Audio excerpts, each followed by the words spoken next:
God, my face is red. My face is bright red.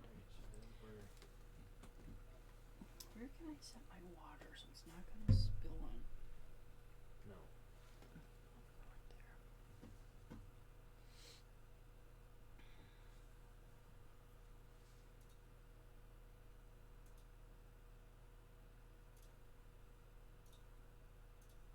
So are we live now?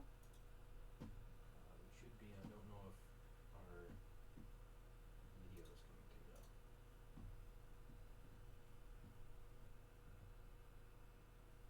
Oh, there we are. We are. It's delayed. What's it doing? Yeah, it's delayed. Oh. Where are you? I'm coming in soon. That's weird. So it was recording already? Hello, guys. Hi, we are? We're live now. Oh my god. Okay, so then we just have to give us a moment. We have to make sure that it's streaming on Facebook. Do we know that yet?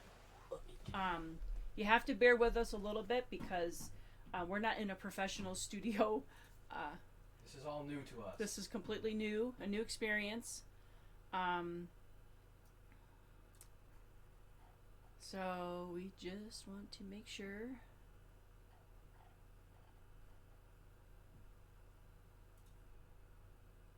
So if you click down, that sharing in, so it's just about right. So on Facebook we're not live right now. Yeah, we're starting. We're going to start, and I just want to make sure it actually turns on. So this is kind of live for those of you that are beginning on Crowdcast, I believe.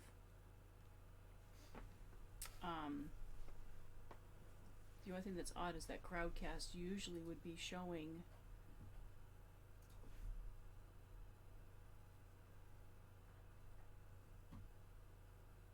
this is what I mean, we can't tell if we are live or not. We're live on Crowdcast. But where's the oh, right there, I see it. Okay. Hi Heidi, hi Katie. Okay, we can see you. So give us a few moments to get this kind of going. We're kind of laughing because we're not really trying to do this as a chat, but we want to be able to at least see who's logging on. And that way we can kind of maneuver with talking to you guys that are also on streaming with us. This is new. This is like totally new. We're kind of laughing because we're not. Garrett's used to being live with his Twitch and other things that he does with his gaming. Both of us are completely new to Crowdcast because we don't have, even though I have a YouTube channel and Garrett and I just started the Deep End, which he will explain that when we start talking, but we don't have 1,000 subscribers. So we can't go live on YouTube on our channel because we don't have 1,000 people. So yeah, definitely anybody who's already watching it right now, please subscribe to us. We want to grow that. But right now we're using Crowdcast, which is our platform, and it's totally new. So, we're trying to work out the bugs and make sure that we're streaming on everything. And it looks like we are. Yeah, definitely. Anybody who's already watching So we're live to the people. So we're live to the people. This is so funny. This is the first thing Garrett and I've ever really done together. We want to grow that. So, I don't know. Do we need to wait for? I don't think we need to wait for anybody. So it is on Facebook right now going. Yep. It is on YouTube too. Okay. We're echoing. Just went live on Facebook too. You're echoing, Nicole. Okay. We're echoing. Like really bad? This is the first thing Garrett and I've ever really done together. We want to grow that. What So, kind of echo? I don't know. Do we need to wait? It's feedback from Facebook. So it is on Facebook right now going. Yep. Now you see, he wasn't going to put the chat up there, and I said, no, we want to see the chat so that you guys can tell us if we're talking loud enough, if you can see us okay.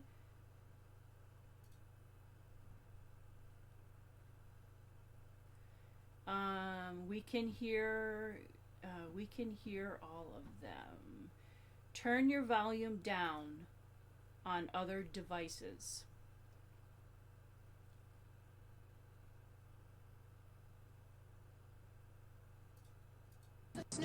This is really cool. This is probably going to be the longest time that I've spent in Garrett's bedroom. Just being honest. Just sitting here thinking, we're doing this in Garrett's bedroom because he has, you guys can't see it, but he's got like 3 monitors for his whole gaming thing. He's kind of all set for it.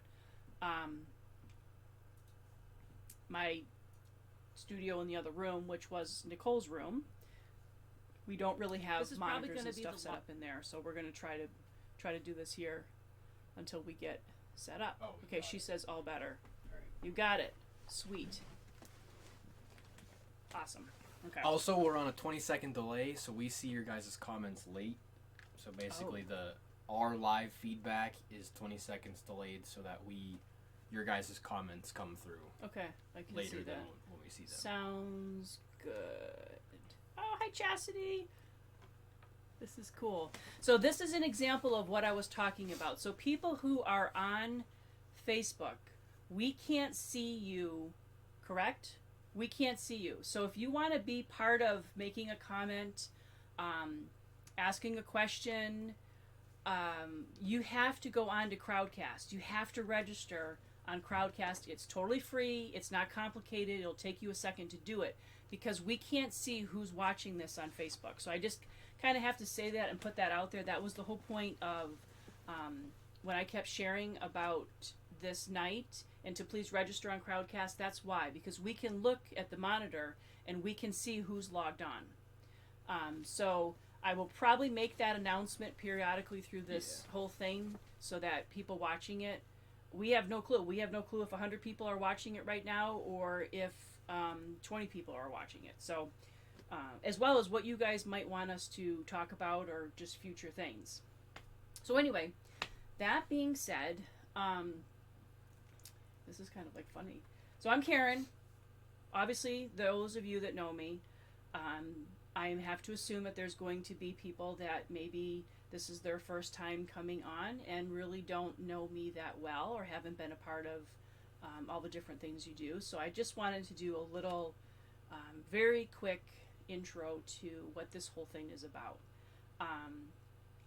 I never really know exactly what my title is, so to speak, but I am a medium and I spend basically my full-time job is hosting paranormal events, spiritual events. I host a lot of investigations. I do a lot of galleries. I do a lot of readings. So my work as a medium has really given me a lot of time communicating with the other side.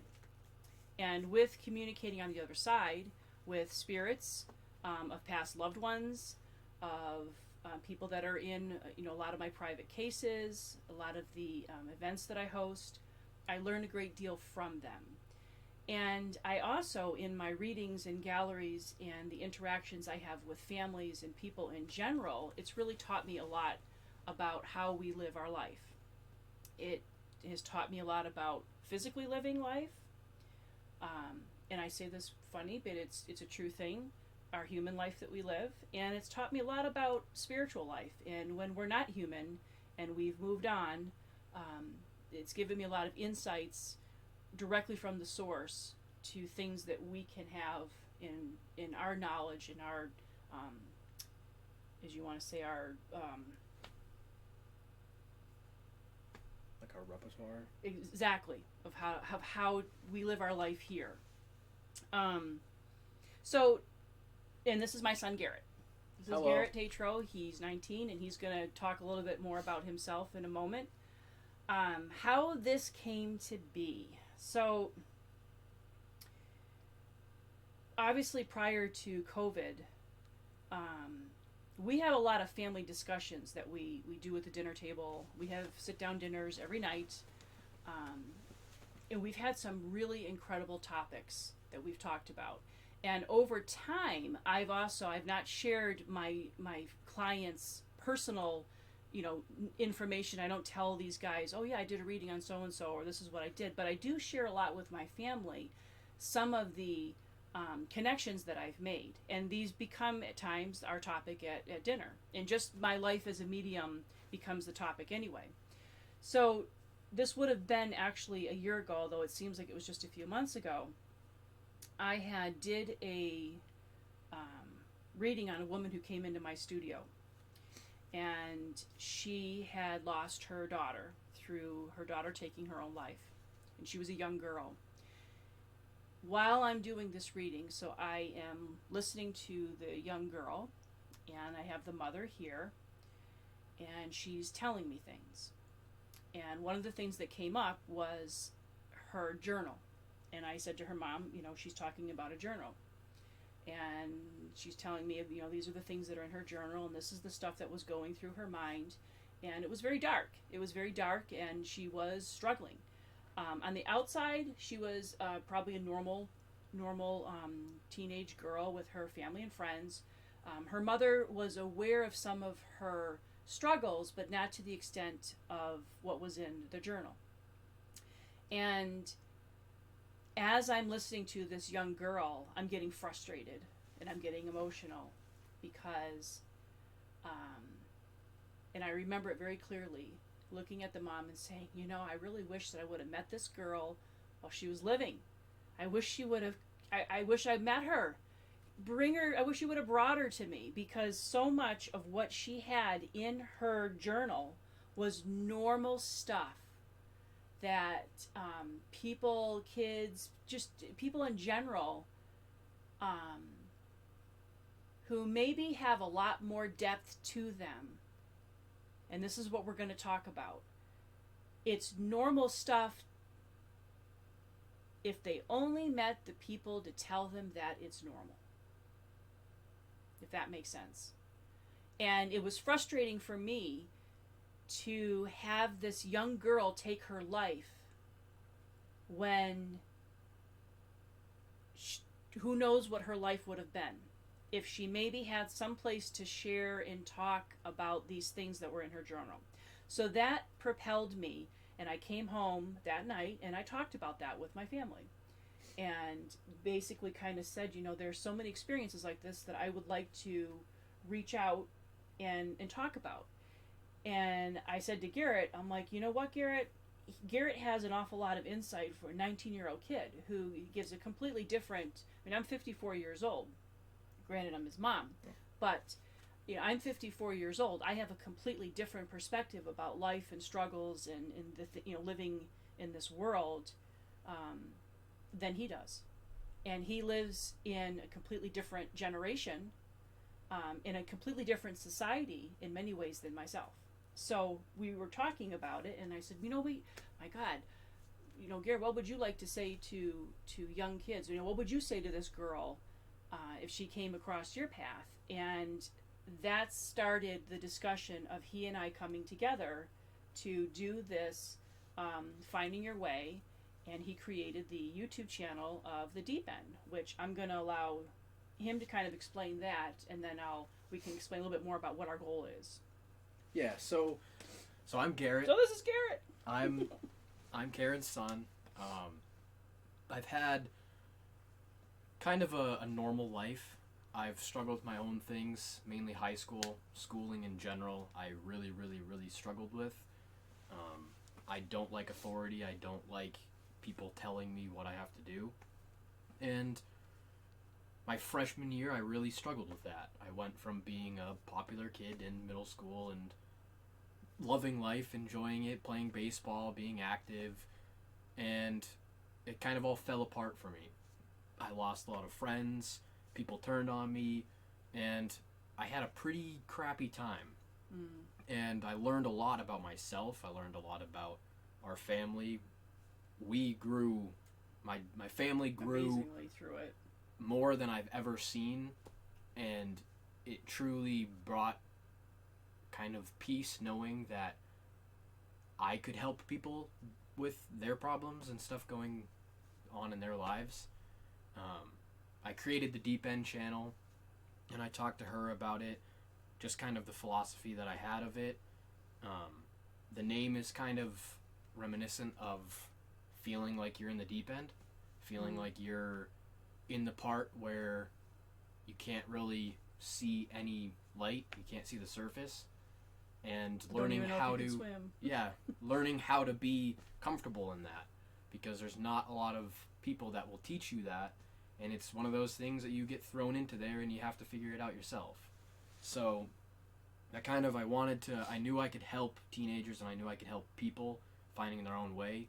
And we had many talks of just the feelings that I have and the sorrow that I have, knowing that kids like me and have had experiences like me and worse than me didn't have anybody to turn to, and didn't have something there to stop them from either taking their own lives or taking somebody else's life or doing something that they would never do in a normal state of mind. And this whole podcast and this kind of like channel is mainly to help us have a voice to help people with that. And it'll be something where if people afterwards want to talk to us, we'll do that. We'll have one-on-ones, we'll have either emails, messages, whatever. We'll make sure to be there for people, because I know that that's what I needed when I was going through my rough time, and I found that. So it's kind of, it's just something that felt right in us to do, and it's I'm very technically savvy, so I know how to do the things. She's very good with speaking to people, obviously you guys know. So it kind of, the two worlds collide, and it's a match made in heaven for helping people. Exactly. And one of our goals too is that we're being raw with you, that this is, we didn't like design this whole, okay, we're going to do this and this. We're kind of going with the flow.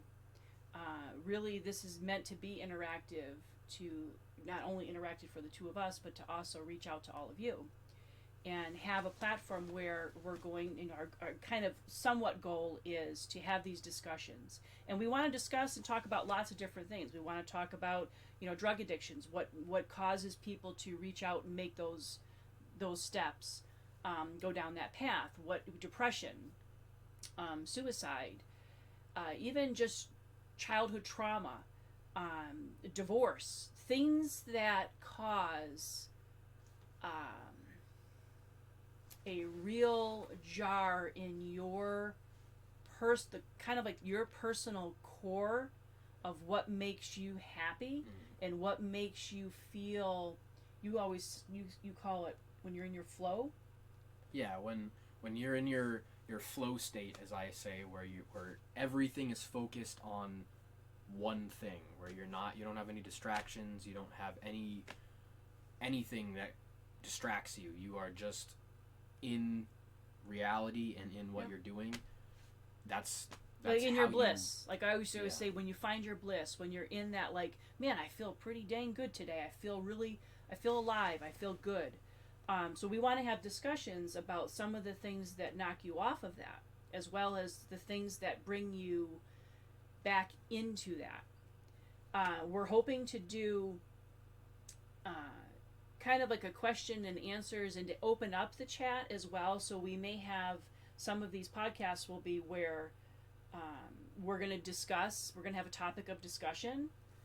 Like this evening is kind of like the intro of meeting us and setting somewhat the foundation. And then we'll have, X amount of time is going to be about the discussion. And then we'll have maybe an hour and a half, or however this goes, where we will view the chat and we'll look at your questions and we'll try to have some dialogue with each of you. And the other thing that I'm excited about is, and I know that Garrett's going to bring people on board as well, but in this whole time period of all the different people that I have met along the way, we really have a panel of people that can come on to talk about all these topics. There are certain things, and Garrett's going to agree with me. I don't experience Garrett. I'm a part of Garrett on the outside. I can only experience what Garrett shows me and what Garrett shares with me. I'm not in him. I don't know his thoughts. I don't know things that trigger him. I don't know, I'm not Garrett. I'm not his experiences. And Garrett is not me.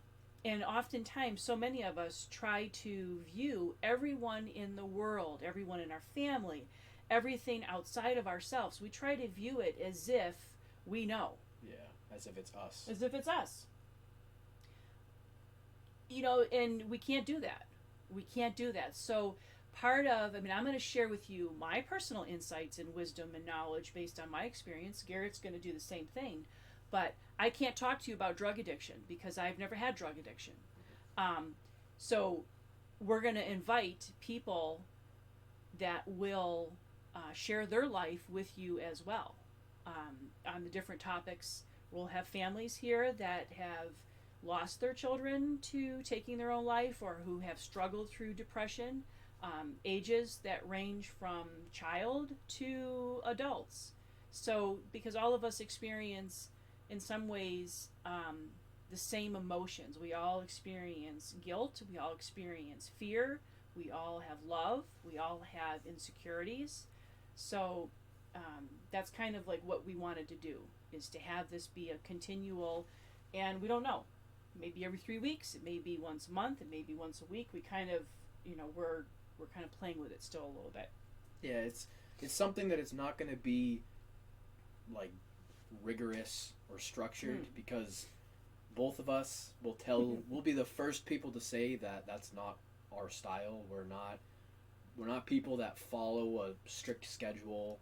We're very go with the flow. I mean, setting all of this up, we were like, well, we're gonna go with the flow. What are we doing? I personally, I'm sure you guys have also experienced this, or some of you may struggle with this, is lack of motivation and lack of finding the effort that you want to put into something. I have plenty of amazing ideas that I want to do for myself and do for her and do for my dad and do for my sister and do for everybody, but I can never have that motivation to go and do them. And then I'll have parts of things that I'll spark motivation, and it's like, wow, Garrett's going crazy with that. But this was something that I was struggling with. It's kind of like, let's put this off. Should we do this? How are we going to do this? And it's just something that's going to be a learning experience for us. And it's going to be something that is new for both of us and you guys. And we're just going to try and go with the flow and go as it is. And it's not going to be something that's a Hollywood crazy, it might whatever. Be.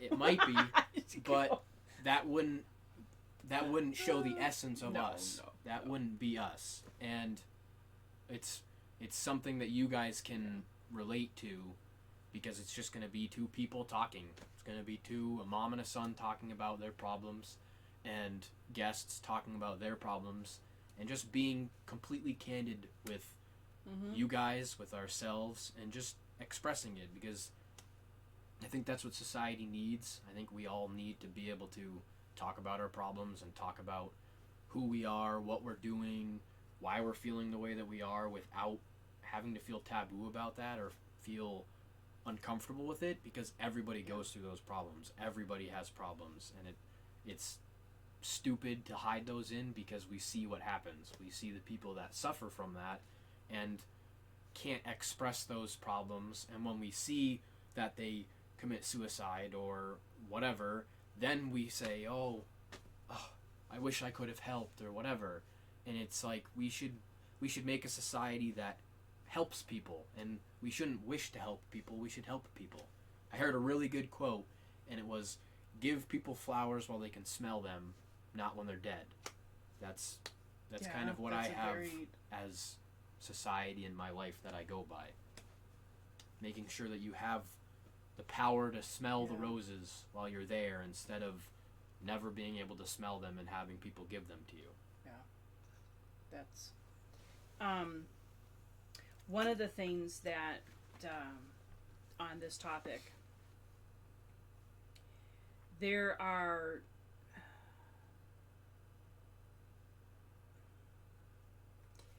a lot of people in the world that, when I say have death to them, now this is just my own personal I guess you could say, belief system, and it's a belief system that I probably have formed based on my experiences, because that's where most belief systems come from.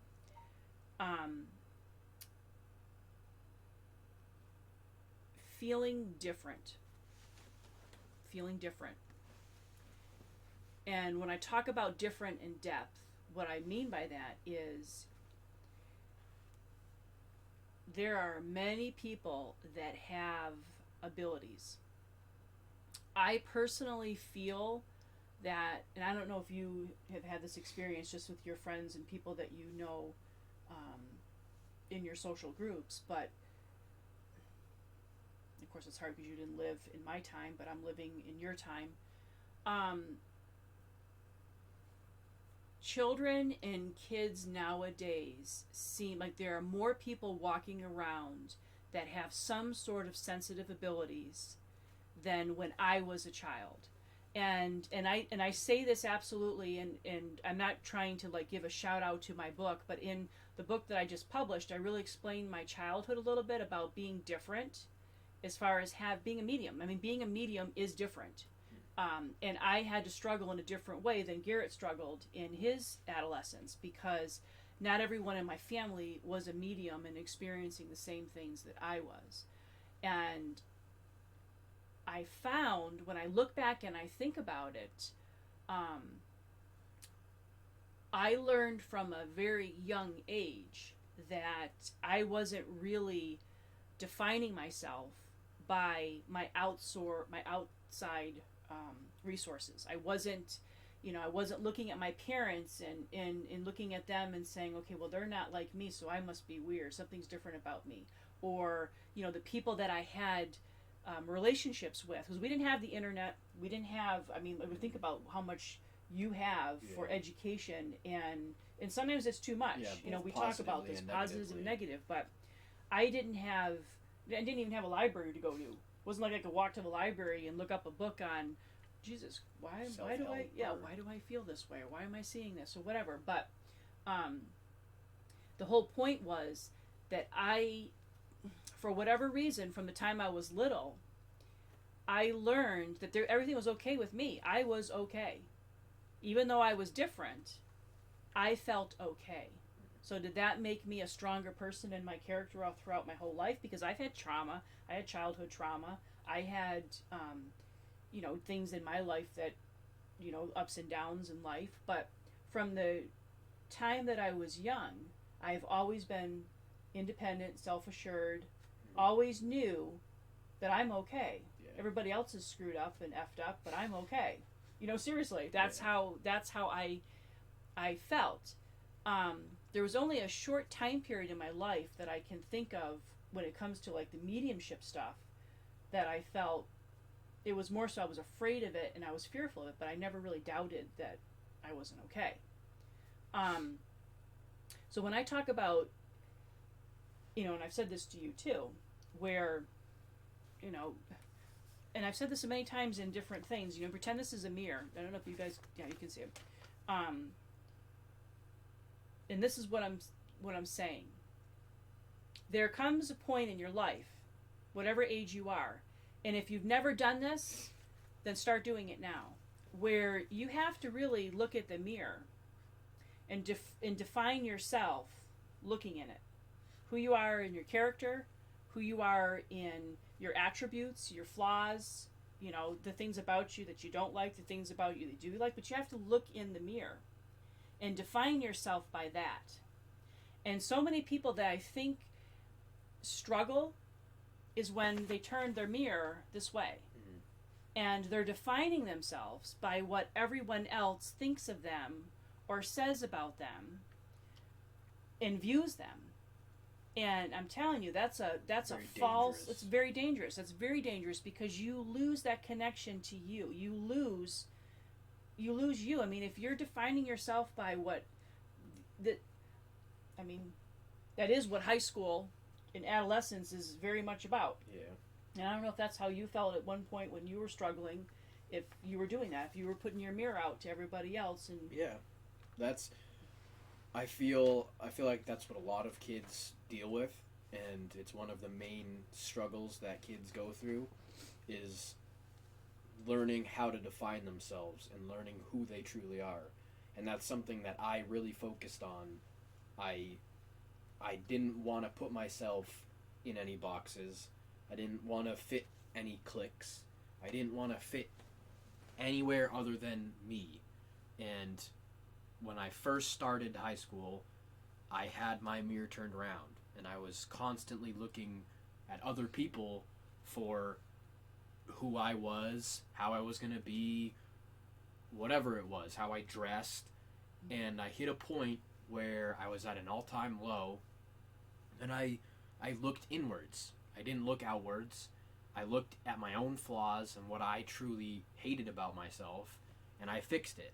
And I said, all right, well, that's how you're going to learn who you are. That's gonna be how you form yourself, is by looking inwards and being able to pick out your flaws and being able to pick out what you don't like about yourself, what you love about yourself, and defining that as you. Because everybody has flaws. Everybody has the best qualities. Everybody has the worst qualities. It's living with those qualities that makes you live. That's how you live happily. And I figured that out about sophomore to junior year, mainly junior year. I really stopped looking outwards. I stopped caring about what people thought about me, because I realized that's all what high school was about. All of life is about, is social media having huge impacts on how we see ourselves and how we act and how we talk and communicate. And I really didn't want to be about that. I didn't really want to have that in my life because it's extremely toxic. And that's one thing that I credit my mom with, is that she's never really cared about what other people think of her. Some of the business things that she talks about, incredibly admirable from me, is like, you really don't care about what people think about you. If somebody has a bad review, if somebody doesn't like you, so what? That's not, you'll be respectful to them, but if they're not respectful to you back, it's not going to be something that you retaliate from. And that's something that is extremely respectable, and it's a very good trait to have, because that will carry with you forever. You'll never, when you hit your lowest lows, you'll always have yourself. That's the only person that you'll have when everything ends, is yourself. And if you're comfortable with yourself, you can live forever, spiritually and physically. And that's how I live my life. And I wish that a lot of people would see that, and that would be taught in schooling and taught in early adolescence, is learning how to figure out who you are and your own traits, and being comfortable with that, because it would help a lot of people and a lot of kids to know that people struggle with that. Very much so. That's, and it's funny too, because it's like, this is when I would like to click on the Stupid Deep song with John Bellion, because that's a great song. So look that up, John Bellion, Stupid Deep. Because when I was like, I wish we could hit the play and play that, because Garrett said, man, this is what this is a song that says a lot about how he was feeling in that time period. It's looking outwards. The and then realizing, what the hell am I doing looking outward when it's all in here, and I keep thinking that I'm supposed to be, trying to get somewhere. Looking for love there when it's right there in front of you. Looking for who you are when you're looking at it. You're looking at who you are. And it's just, he explains in that song, and it's extremely poignant, of not having to do that. Fixing that, and then you'll be happy with yourself. Right. So one of the things too, when we talk about being different, is there are a lot of reasons why people feel different than others. Some of it can be just your own personal experiences. It can be living in a family. You can be, I think every single family has that's our cat Oliver. I don't know if you guys can hear him, but he's locked out of the room because he would jump up and crash everything, and he's trying to figure out why he's locked out in the room. So if you hear scratching and banging, that's what it is. But there's many reasons that people feel differently. So you can be different in your family unit. You can be the one person that thinks differently or sees differently or just has a different viewpoint in life. And that can be difficult to maneuver through. You can be different in your town, in your social, the school that you go to, the classroom, the people that are sitting next to you. You can be different. You can have different experiences. Your class. I'm not trying to be disrespectful, but it may be something that your family, everybody's different. Some people may be poor, some people may be middle class, some people may be wealthy. So that experience in itself can make you feel different than the person next to you. You also may be different in the sense of, when I go back to talking about that young girl in her journal, of people who have abilities. Now, in our family, both Nicole, my daughter, hi Nicole, if she's still on, both Nicole and Garrett have sensitive abilities. Now, my husband doesn't necessarily. So it's sometimes interesting for him to, his viewpoint with us. When we start talking about the universe and we start talking about different spirits and different things that we feel, and Garrett and I are always talking about depth. Now, Garrett's 19 years old, but he has a lot of depth to him that's not considered life experience. You guys have all heard this expression. I don't know if my mom's logged on too, because I think she was going to be on here as well, but my mom can say that. You're an old soul. She told me that from the time I was little, that I was an old soul. I've said that to Garrett before. You've seen it in people. You've seen it in kids, all ages. You can look into their eyes and they have depth to them. And what do I mean by that?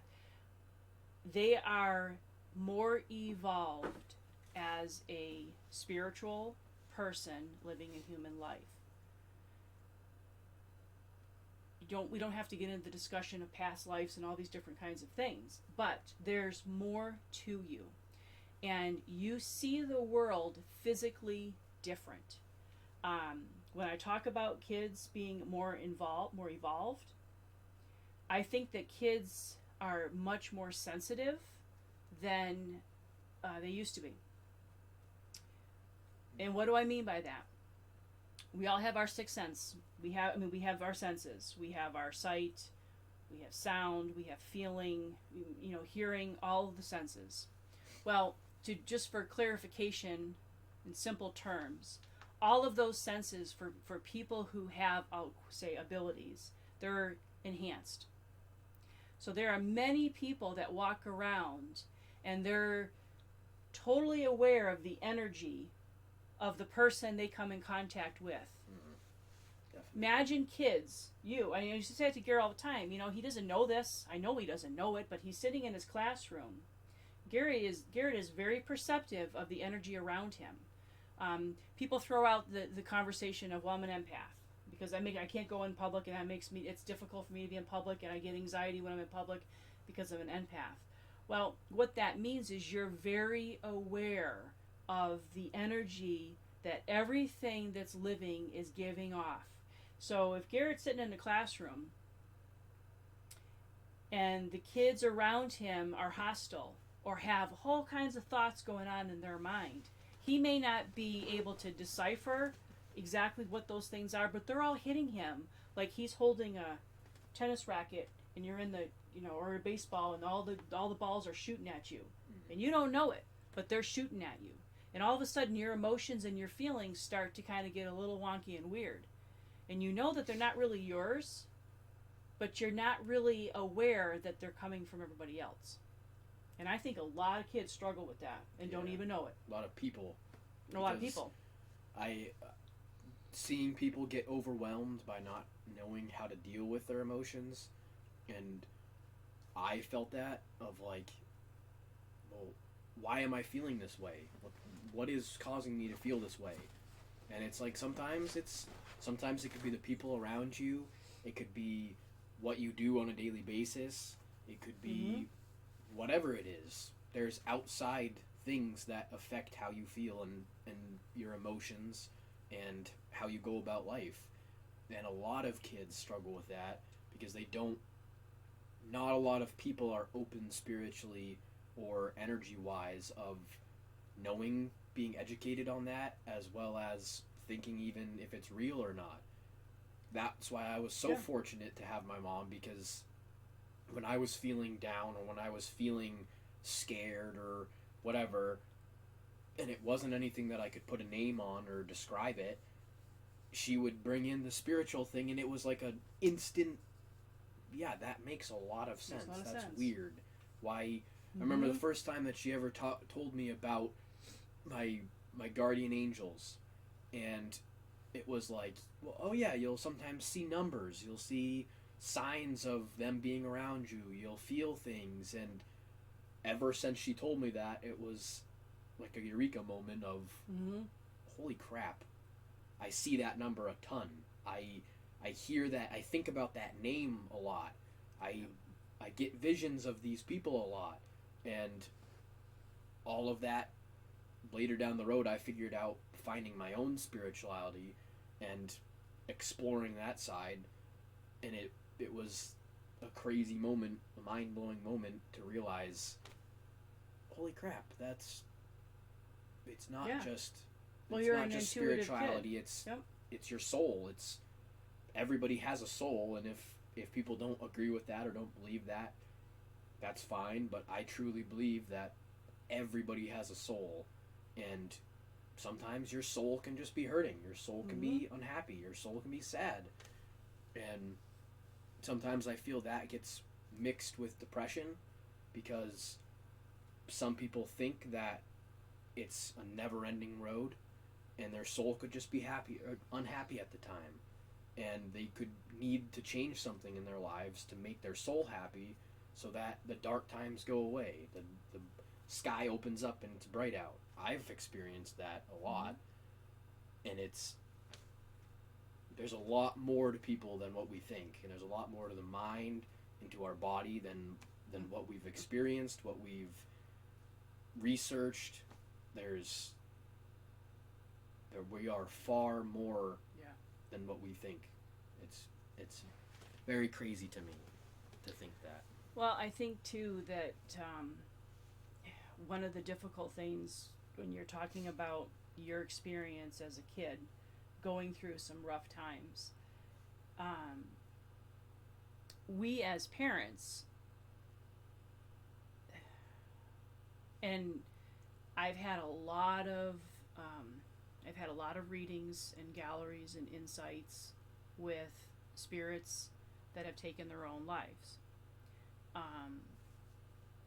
I mean, that's been a big one over the past. I mean, I've been doing this for probably, I think it's actually over 10 years now.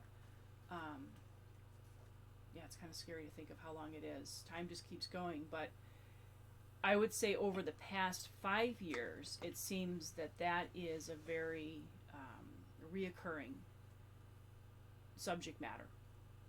And what's difficult is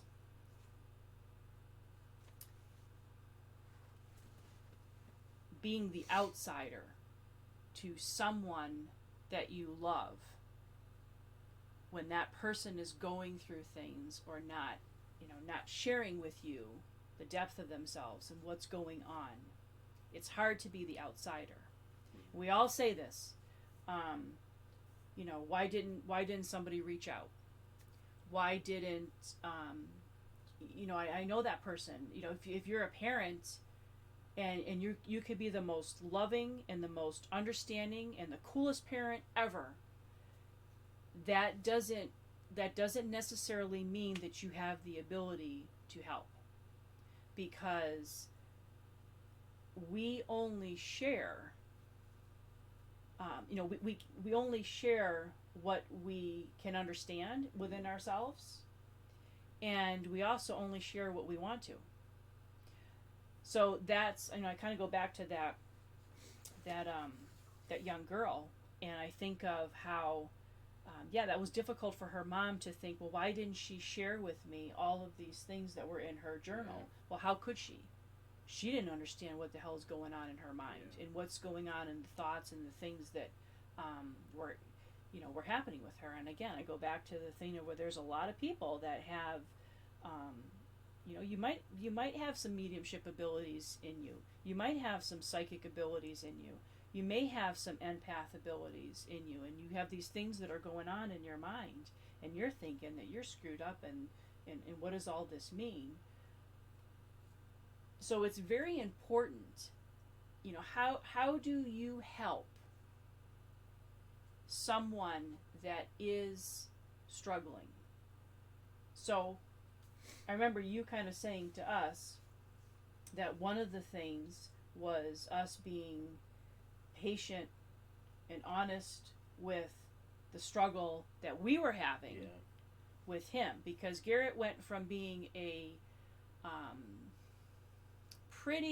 Garrett is, it's funny, Garrett has a lot of my personality in some ways, of just independent, needing to do things, you know, our own way. And again, feeling, and you said this, we had this conversation a long time ago, where you know that you're meant for something. And I said that to Garrett. It has nothing to do with thinking that you're supposed to be famous or a well-known person, but you know that there's something to you. Yeah. There's something to you, and there's a purpose for why you are here. And some people figure that out when they're 80 years old. Some people figure that out when they're 60 years old. Some people figure it out, may never figure it out. It's your own timeline to when certain light bulbs and things go off. But when you know that about yourself, I think that you tend to be a more obstinate person, and you're not more of non-conforming with the world, because that doesn't fit me. Yeah. You know, you're asking me to not be me. And I think that that's one of the things that a lot of people struggle with, is that we want everybody to conform. We want everyone to conform to our belief systems. We want everybody to conform to our rules. The world doesn't just conform to us. We conform to the world. Right. And that's a very difficult thing for people, is conforming to the world. Not when, and when you see things, you have like a different path, or you're thinking that you have some different paths, that's difficult. Mm-hmm. But I remember you saying how you felt that, I'm not even sure how to articulate it and put it into words, but when you went from being a very stubborn kid, but still seemingly happy kid, normal kid, struggles, but just, you typical.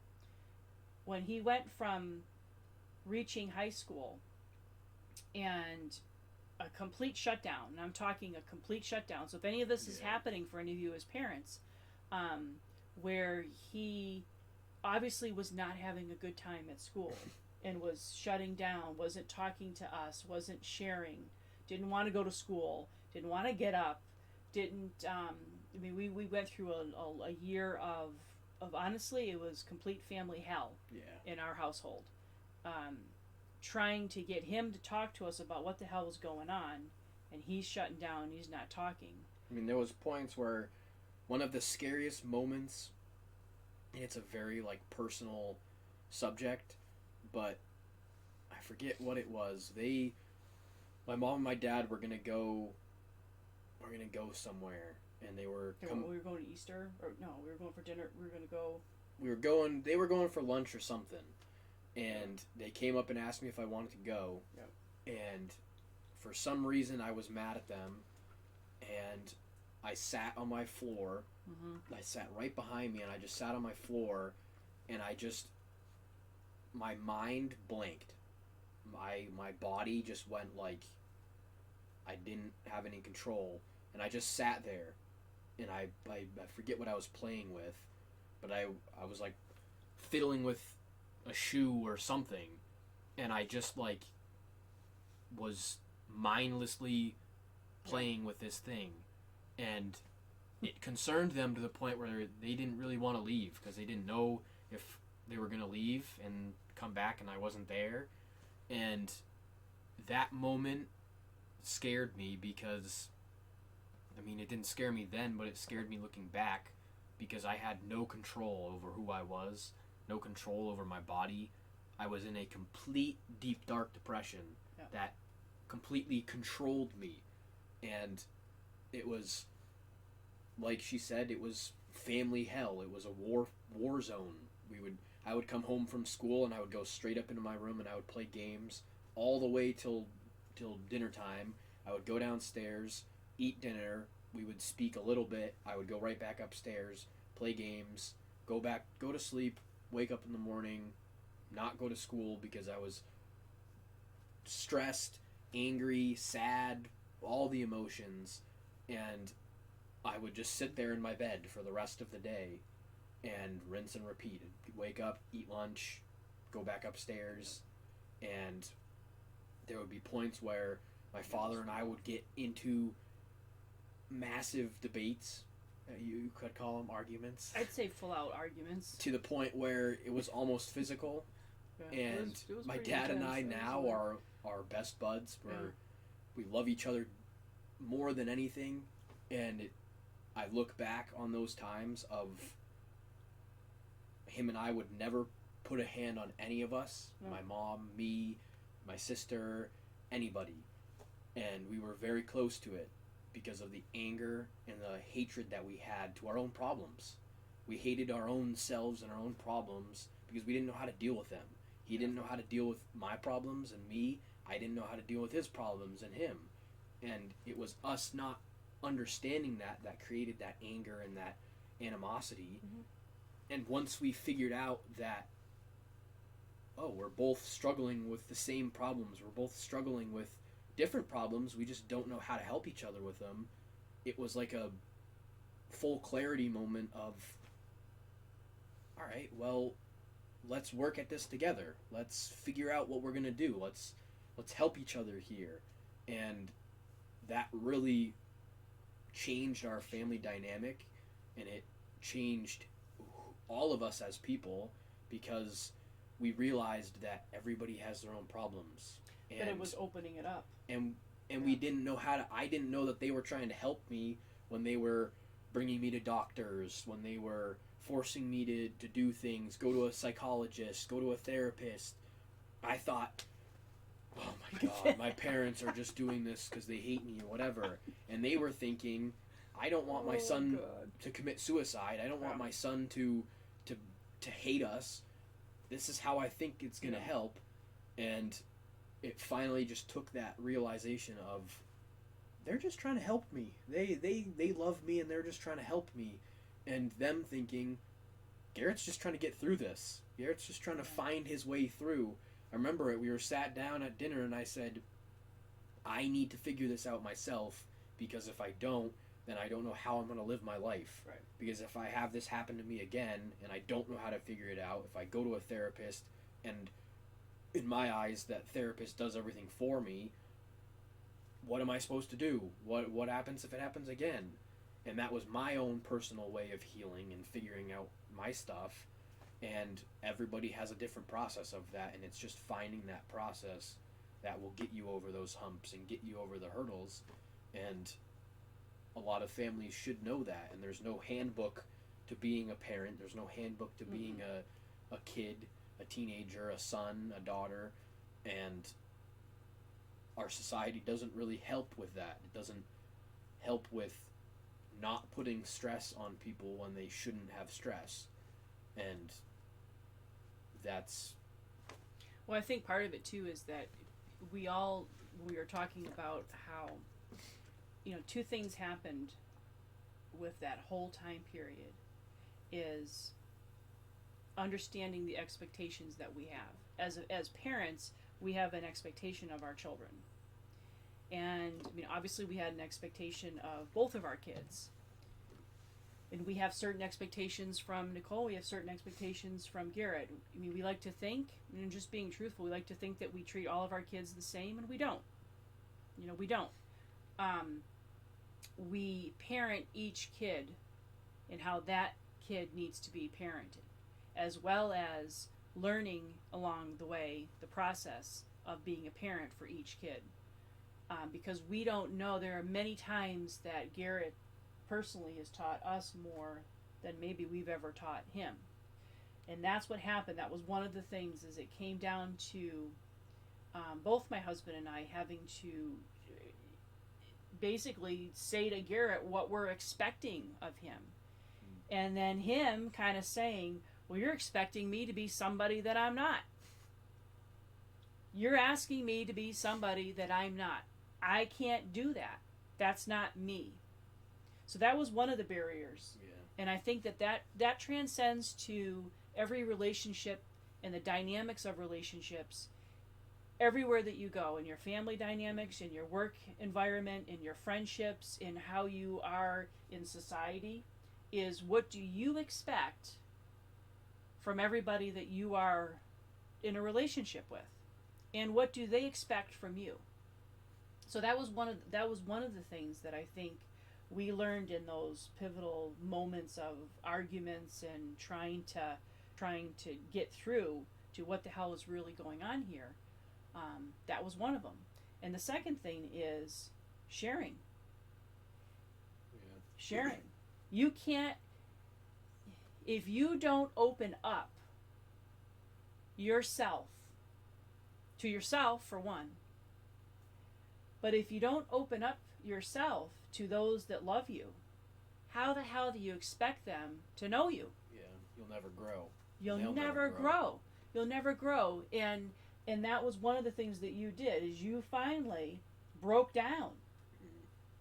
And you broke down with what you said, looking in the mirror, acknowledging, because one of the things that I remember that used to frustrate the hell out of Dad and I, and your sister, was through a lot of your adolescence. You know, Garrett was never the fault of anything. You know, and a lot of kids do this, but it isn't my fault. You know, I just broke that over there, but that's not my fault. You know, there would be some wild reason to what that would happen, or you know, why that particular thing happened, and we would get into arguments. He was still are the most difficult person to argue with, because there's Garrett, who is the age that he is, but then there's also Garrett, who is way wiser in some ways, because he would, and I know we laugh about this telling the story, but it does really explain your character. I gotta tell it. So, we have a picture of, no, we don't have a picture of that one. We have a picture that shows you in that same mentality, that mindset. But when Garrett was in diapers, so I mean, you had to been like a year and a half, maybe 2. You still had your pacifier, and in our house we had a barn, and my husband would go out and be in the barn, and it was just a little walk to the house, and Garrett had a set of skis, just little kids' toy skis that were up in the rafters of the barn, and he's out there with his dad, and he's like, I want to go skiing. He wanted him to get the skis down so he could go skiing, and this is in the summertime, so the grass and the gravel in the driveway is there, and my husband Steve is trying to say, Garrett, you can't go skiing right now. You can't play with those. I don't remember what Dad was doing, but he was doing something in the barn, and Garrett was adamant. I want my skis. I want to play with my skis. And so here they are arguing with each other. My husband arguing with a 2-year-old that he's, not going to bring the skis down. And probably what every parent does in some ways, and I know that I've said it before, I don't think I've said it a lot, but it'd be because I said so. No, you're not playing with them because I said no. And my husband turned around and said, I'm going down to the house, and he started walking down to the house. And then there's Garrett in his diaper, standing on the driveway, with his hands on his hip, and he's looking at him. He pulls his binky out, and he says to him, how about this? How do you like it? You be the dad, and I be the dad, and you be the kid. And I say, no, no, no. And my husband came in, I was in the kitchen, he came into the kitchen, he's like, I'm like, what? He goes, and he told me, and he's like, how can I argue with him?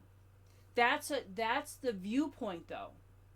That was Garrett, and a lot of it, yeah, he always had that ability to think way more mature than his physical body, and that would be a struggle. So in growing up, when Garrett would always be that obstinate, and I'm not gonna own up to anything, or I'm not gonna admit that, that began to shift, where maturity, to some degree, sets in, and you began to take ownership of what was happening in our household. How, what was happening with him was affecting us. It was like we were all learning from each other, and it had everything to do with sharing, and opening up. And Garrett didn't share everything that was going on in his mind and what was happening with him, but he was letting us in. Fortunate, we were in that position as a family to be able to do that. What I would advise to a lot of families, if your kids are not opening up to you, is to. This is the other sad thing. I'm pretty sure I told you guys about this. This was a long time ago. I still, to this day, remember another young kid that took his life. I don't remember how old he was, but I think he might have even been around 16. And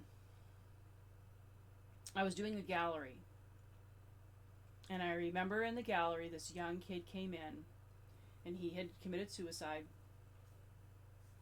And he was talking to me, to some of his parents were not in the audience, but there were several friends of this kid that were in the audience. And, he was I don't want to say like he was known as a troubled kid, but he was a kid who, did get in trouble in the area. It had struggles. Drank, smoked, did things, a little bit of a rebel, maybe, I guess I would say. And I remember him very clearly talking to me. He was sad that he wasn't alive anymore, that he did that. And he was, in his perspective of where he was in spirit, he was upset with himself that he never allowed himself to get beyond where he was right then. And one of the things he said, and this is absolutely no disrespect to his parents, and he was saying it, that he wasn't blaming his parents, but his family network showed him nothing beyond. So this kid couldn't envision his life beyond. Yeah. He couldn't see outside of the town we live in. The same people, the same dynamics. No one was showing him he could be better. Maybe he had dreams. Maybe he had depth to him. Maybe he would be a great artist. Maybe he was a great writer, musician, who knows? No one showed him to strive for something more from himself. Not to be better, but to maybe be better for himself. And I remember crying, like, how sad is that? And oftentimes spirits on the other side, even though they're the same people, they still have the same dynamics. They're wiser because now they're seeing things completely different than when they're living. Mm-hmm. So they can relate to who they were when they were living, but many times they also begin to realize on the other side, they view their soul, they view their spirit, they view their human life very differently. And I just remember thinking of how sad that was. And that brings me to, that thing inside of you that's in each and every one of you. That's your bliss, your joy, your flow. And you know what? No one is going to give that to you. You have to find it. You have to find it. It's wonderful if there are people around you that help support that and help do that, but what if they don't? What if you're surrounded with people that don't encourage you, that don't challenge you, that don't think that you have a purpose? So You know, or don't how do agree you with do your that? purpose that you think of. That- Like, that's why I always say, find yourself, be comfortable with yourself. There's all sorts of quotes about the lone wolf is always the scariest wolf, or Mhm. be careful of the guy that is comfortable being completely alone. And it's a very true quote, because if you're completely comfortable with yourself and being alone, then you'll never have to worry about other people. You'll never have to worry about having a support system. You'll never have to worry about, if everybody leaves you, what do I do? And there's a lot of people that set themselves up for failure because they go everywhere but themselves to find who they are, and to find what their purpose is, and to find love and happiness. And if you just went to yourself just a little bit, you'd set yourself up way better, because some people don't always have your best interest in their eyes. Some people don't always care about you as much as they say they do. You can never know who somebody is until you truly see who they are, and sometimes that's not a good thing for you. And it's just finding you. It's finding yourself. It's finding whatever it is, that purpose that you just have to give yourself a little bit of time to. And a lot of parents, if you're watching this, give your kid some time. Don't harp on them. Don't put the pressure of you onto them, because there's a lot of kids that already put a ton of pressure on themselves, and when their parents put more pressure on them, it can crack them. It can really affect them. And whether that be the parental pressure of don't want your kid to be a failure, or don't want your kid to be a late bloomer, or whatever it is, everybody matures differently. Everybody matures at different times. Everybody goes about life at different paces, and putting unneeded pressure on people to suit yourself, or what you think is right for them, could be very dangerous, and could be very... Well, I think parents in general put a lot of pressure on kids. I think we do, because we, again, it goes into that line of expectations. One of the things that I hear so many times, and I'll be honest with you, when I hear this, I want to smack people on the head. Honestly, parents, I want to smack them on the head when I hear people say, well, children are resilient, children are resilient, children are resilient. Children are not really resilient. They have no choice but to be resilient, because they have no choice.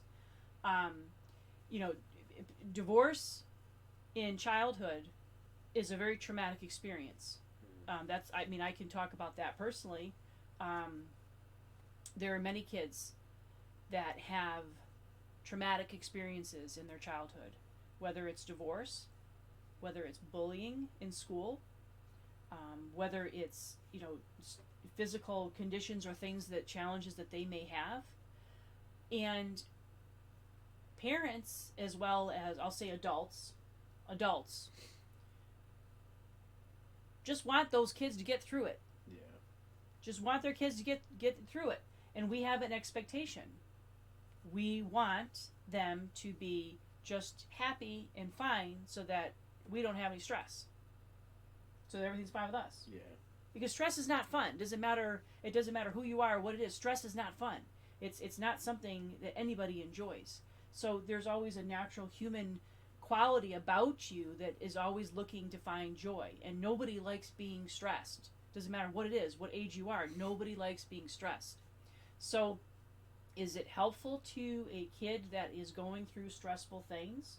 Whatever the circumstances are, does it help when parents or adults or teachers or whoever adds more stress to them by wanting them to get over it? Get over it, snap out of it. I think about that. I remember doing that with you. It's almost like, I don't really care what the hell's going on, just get the frick out of bed. That's just raw experience. I mean, Yeah. there were times we could have dragged you out of bed. Nobody enjoys having stress, but children have a lot more pressures in this world than we ever did. That can go into a whole nother topic about, like we talked about this social media, the mirror thing, kind of looking outside than inside. Also, just not knowing what it is. And not knowing what it is. Not knowing what stress is when you're young. Not knowing what the feelings are that you're feeling is when you're young. And there's so many things nowadays to be able to put a name on what you're feeling. And sometimes it isn't what you're feeling. And it's a very dangerous thing because it puts even more stress on kids of feeling, I don't want to get depression, I don't want to get anxiety, I don't want to feel these things. And that shouldn't be something that you're afraid of. It should be something that you live with. Right. If you have depression, if you have anxiety, that's part of you, and there's nothing you can do about it. It's living with it that makes you a person. Live happy. It's learning how to if you have those things. Yeah, I do, and I'm happy with that. It may not help me in life, but it makes me stronger. It makes me happier in life, because then when I do things that I enjoy and I climb those hills, it makes it 10 times better because I had resistance. And there's a lot of pressure on kids to not only deal with those problems, but not understand what those problems are, and for their parents to not understand what those problems are. So their parents are harping at them because they just think they're lazy, or they just think that they're sad, or they went through something, when it could be something deep down inside of them that just hurts, that just is pain, just is... I need to process and need to... Yeah, and I just need to get through this. I just need to... This is my healing process. I'm being lazy. I'm doing something that I enjoy. I'm focusing my energy on something. Maybe that's what they need to do. Maybe that's their healing process. I know for me that was my healing process. I know the things that you guys disliked were my healing processes, and I never did anything bad, but I laid in bed, I played video games, I gained weight, I didn't communicate with people. Those were all my healing processes, weirdly enough. I needed to do those to fix myself. And even though they were bad in societal ways, they helped me out, and they were good for me. And I now learn how to use them to my own ability, and use them to they're not a crutch anymore. They're not something that I have to do anymore. They're just, I've learned how to live my life and live with them. So you so what you did, because those are, when I talk, people oftentimes will ask me, well, how do I find myself?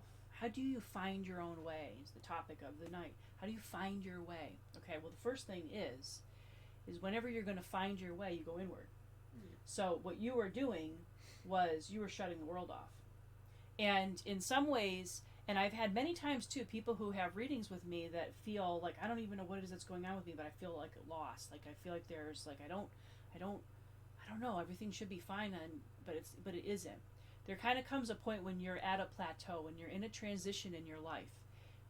We all have transitions. We go from, you can look back even at your age, and you can say you went through a transition of when you were a little kid, elementary school to middle school is a huge transition in your life. When you go from middle school to high school, that's a transition.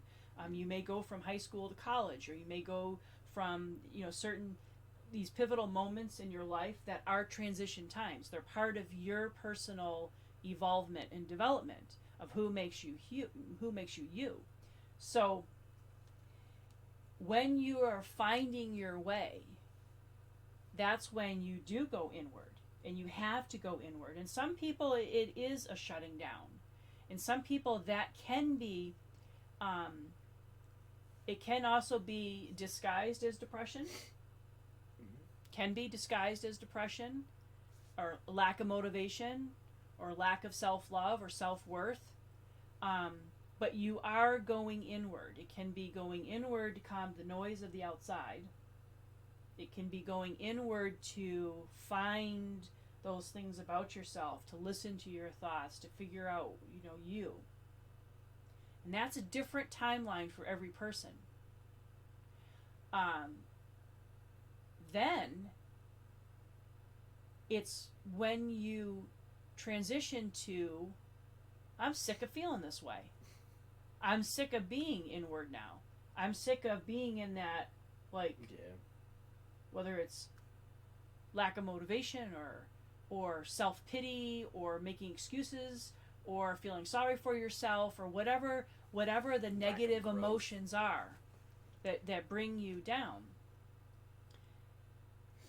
Sometimes, and again, this goes on the notion of giving guidance that for people who are the outsiders. So when you see people doing this, as Garrett said, it doesn't help to harp, but sometimes it also does help to expose them to things that may make them feel good. That's a perfect time to brighten their environment.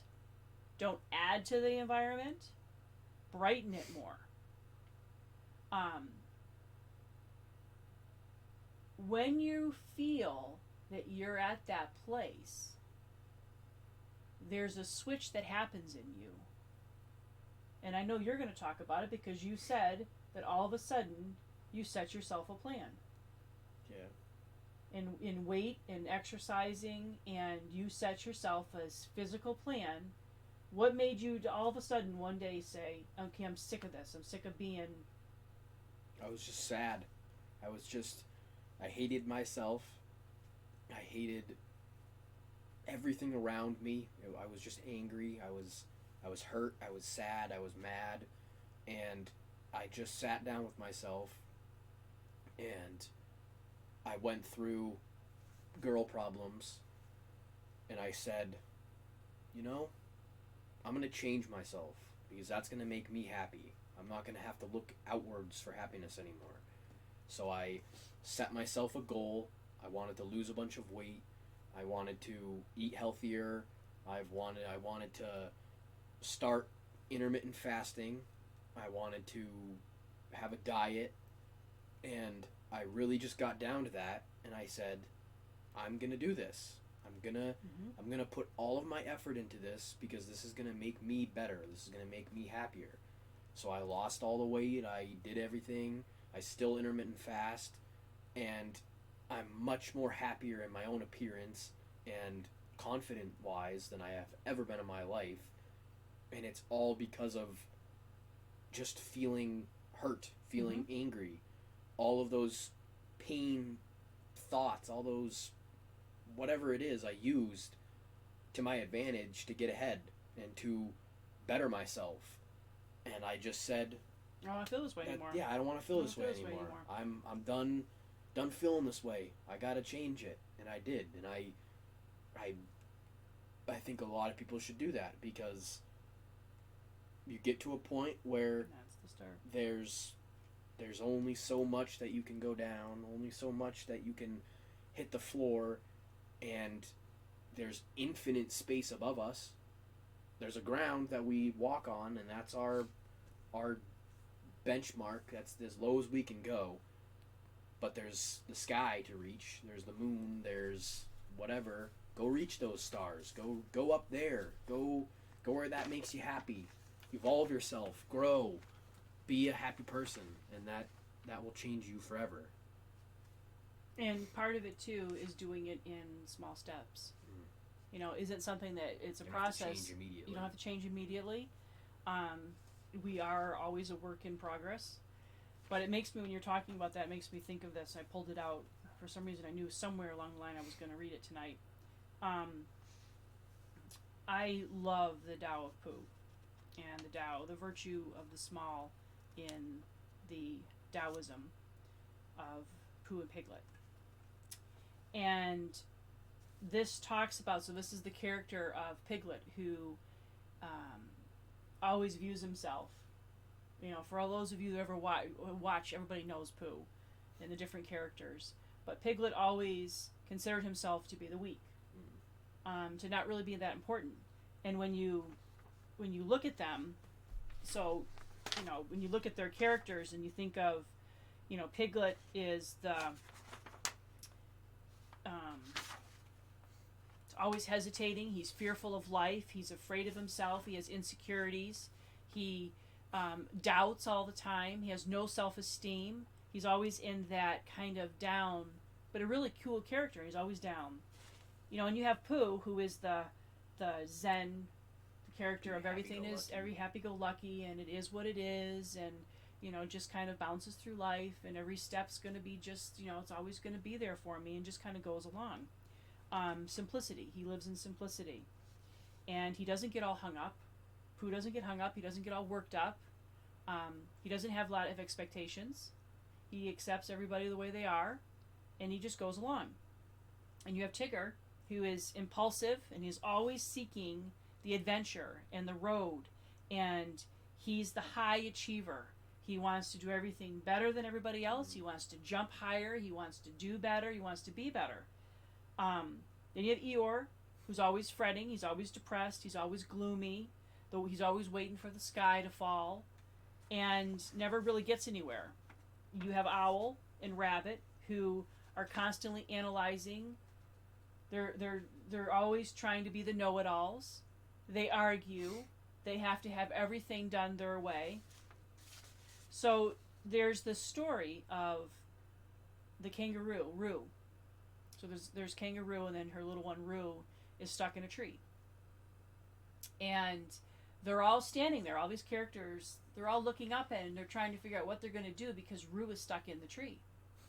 And Owl and Rabbit are spending hours trying to figure it out, the logistics of it, of how they're going to figure out how to get Roo. And they're going through and they're arguing over the facts and the analyzing it all. And then you have Pooh is just sitting there and observing it, and kind of like, well, it is what it is. Roo's up in the tree. What are we going to do? And Eeyore is just gloomy and despair. Oh my God, Roo's up there. He's never going to get down. He's never going to be any better. We're going to have to go on without Roo. And Tigger is just, I can do it. And he keeps bouncing and bouncing. And I can do it. Let me try one more time. And he's just doing his thing. And Piglet, who is the small one, I'm too small. I can't become brave. I can't do anything. And all of a sudden, he realizes that his smallness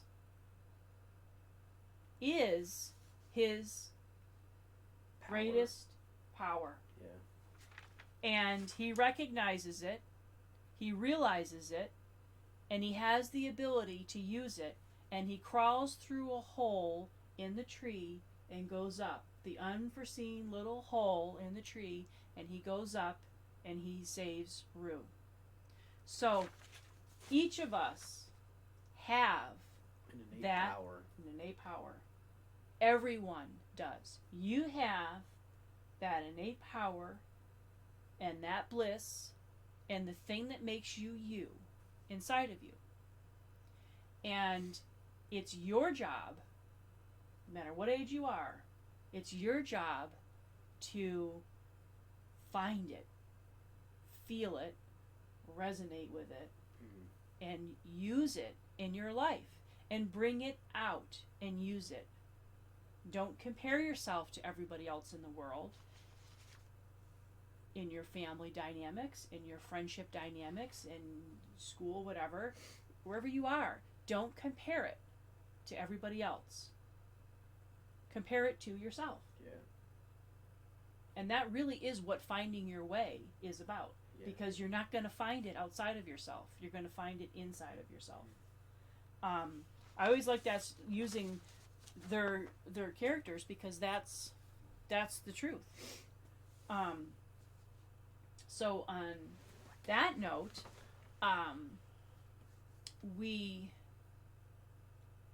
are hoping that everyone enjoyed this. We're hoping that everybody enjoyed having this we talked about all kinds of different things, and like we said, we're kind of really hoping as we move forward with this that Still we trying might to figure have. it all out. Yeah, we're trying to figure it out. Whether maybe we talk about one topic.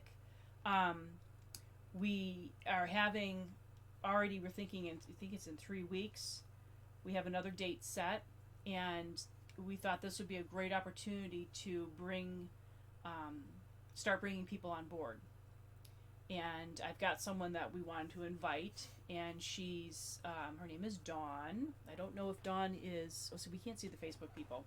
I think Dawn. I have to pee. Okay. Well, I don't know if she's on there, but anyway. Having a moment of humanism. He's I gonna have go. to pee. So anyway, Dawn's gonna pop I'm in. gonna go pee. Go ahead. And Dawn is an example of somebody who has been probably at the lowest that any of us could ever imagine being, and turned her life around, like literally became a very successful, one of my dear friends that I admire immensely. And she's just her. She is who she is. But we're planning on having her come on board to talk about her challenges and the things that she experienced. So that's one of the things that we're planning on doing. And what we'll do too is message us, please. Let us know what you thought. You're now going to get to see. Yep, you can see him. So this is Oliver. So message us. Let us know what you would like to hear from us. Give us your opinions, insights. We are planning, like I said, I think it'd be great to have a question and answer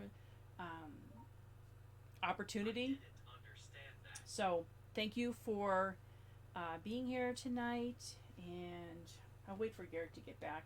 But so this is Oliver. See, if I thought that you were going to do this, you would be just fine in here.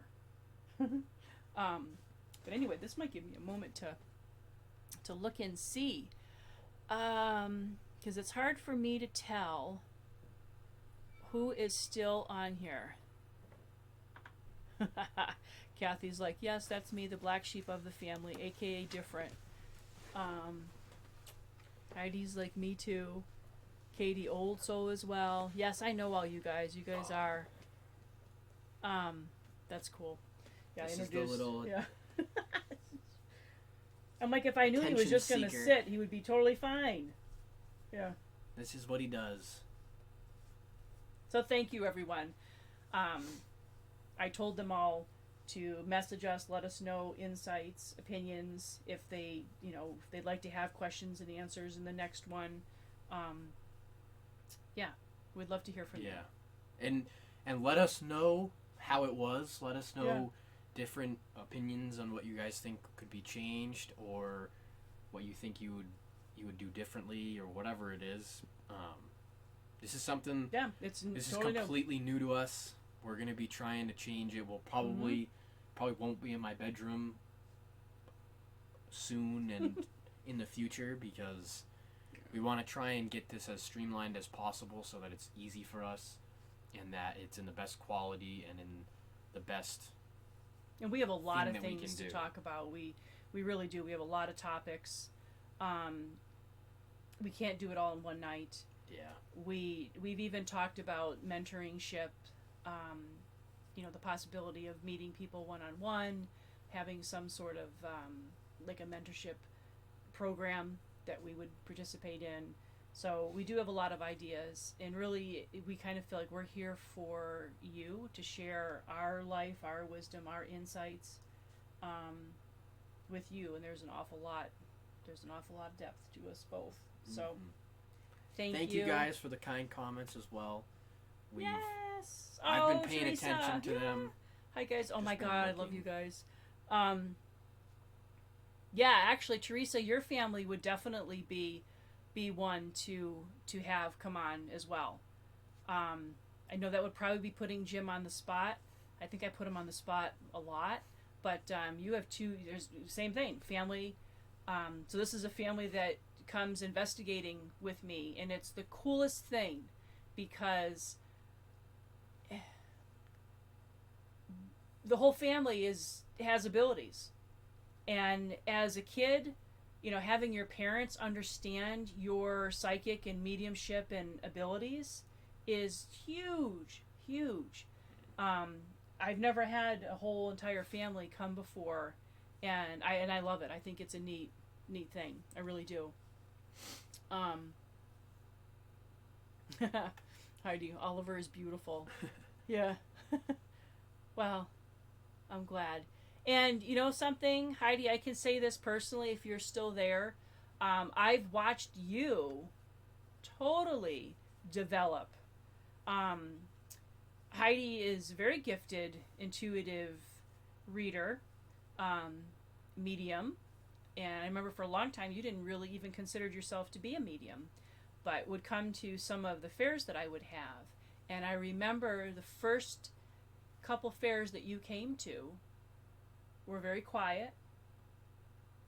And I remember you signing up, and you were very quiet.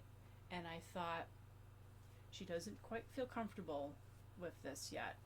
And over time, I watched you blossom and feeling more comfortable with yourself. And then the next thing you know, she's busy and is communicating with people, and just your whole essence about you totally opened up. So that I can say that this is a personal experience that I've had with you, and it's been wonderful to see you blossom as well. So I think we're good. I think we're good. So yeah, I'm going to say it one more time for any of you that are still watching on Facebook, is we won't see your comments. So for future... Yeah, we'll only see them afterwards. We'll see them afterwards. I don't think... I guess I can try and check it, but I don't think I can log in on the Facebook stream and see it. So really go on to Crowdcast. Also for the YouTube people as well. And YouTube too, yeah. I keep thinking that, forget the YouTube. But so YouTube, Facebook viewers, if you want to be part of the question and answers, and you want to be part of the chat so that we can see your comments, you have to, I believe you have to register on Crowdcast. It's totally free. There's nothing you have to do other than just sign up for it, so that's where we're streaming from. So we will see that that whole thing happen. Mm-hmm. At least for right now, until we get something else figured out. So have a wonderful night. Yep. Thank you, and hope to see you again. Good night, everybody. Bye. Hope you guys enjoyed.